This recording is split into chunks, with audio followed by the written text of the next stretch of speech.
Massimo, ci sono un po' di cose da dire, miste, c'è un discorso misto da dire e ci sono delle cose da mettere in chiaro. Quindi ci vediamo fra una decina di minuti giù nel cesso di casa mia, per chi dice che i miei video sono volgari, devo parlare in maniera come ma vaffanculo, porco il tuo...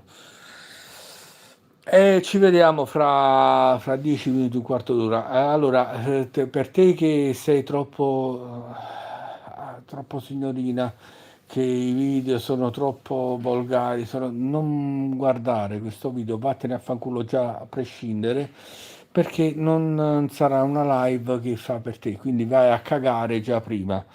Ok, vi saluto e ci vediamo fra un quarto d'ora, 10 minuti, un quarto d'ora, un minuto più, un minuto meno. Ok, ci sono un paio di cosine da dire. Ci vediamo fra poco.